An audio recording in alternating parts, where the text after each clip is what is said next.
साहब, मैं इस हाथी को काबू में कर सकता हूँ। अरे भिखारी, तू ये क्या बोल रहा है? होश में भी है या नहीं? तेरी औकात है इस हाथी को काबू में करने की?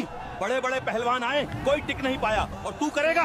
भाग यहाँ से। साहब, मुझे बस एक मौका दे दीजिए। ठीक है, अगर तूने इसे काबू में कर लिया तो 10 करोड़ तेरे, और अगर नहीं कर पाया तो यहीं सबके पैरों में पड़ेगा। मुझे मंजूर है साहब। गांव का मैदान आज किसी मेले से कम नहीं लग रहा था। चारों तरफ शोर था, ढोल नगाड़ों की आवाज गूंज रही थी।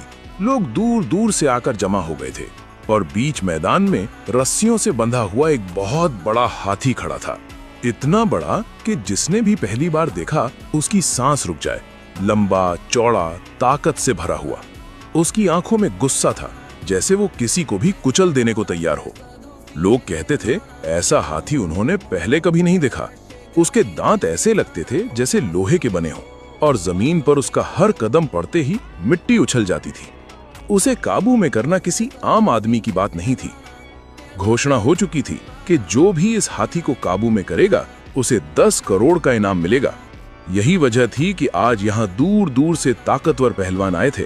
कोई बहुत भारी शरीर वाला, कोई लंबा चौड़ा, कोई ऐसा जिसे देखकर ही डर लग जाए। लोग तालियां बजा रहे थे, दांव लगाए जा रहे थे, और हर किसी को लग रहा था कि आज कोई बड़ा कारनामा देखने को मिलेगा। एक एक करके पहलवान मैदान में उतरे।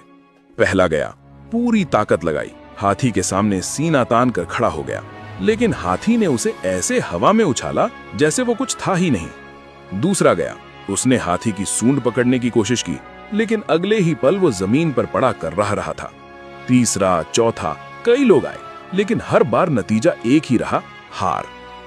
धीरे धीरे भीड़ का जोश डर में बदलने लगा। लोग कहने लगे, ये हाथी इंसान के बस का नहीं, इसे काबू करना मौत को बुलाने जैसा है। उसी भीड़ में सबसे पीछे एक दुबला पतला सा लड़का खड़ा था। उम्र करीब 14 साल, फटे पुराने कपड़े, पैरों में चप्पल भी नहीं, चेहरे पर धूल जमी हुई थी, लेकिन आंखों में कुछ अलग था। डर नहीं, बल्कि ध्यान। उसका नाम था अमन। अमन कोई आम लड़का नहीं था। वो गांव की गलियों में घूम घूम कर खाली बोतलें और प्लास्टिक बटोरता था। दिन भर मेहनत करता, शाम को उन्हें बेचता, और जो थोड़े बहुत पैसे मिलते उनसे घर चलाता।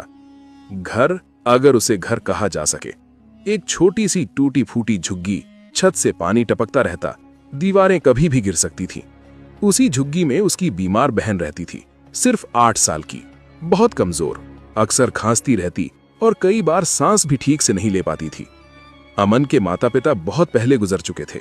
जब अमन सिर्फ 8 साल का था, तब एक हादसे में दोनों की मौत हो गई थी। उस दिन के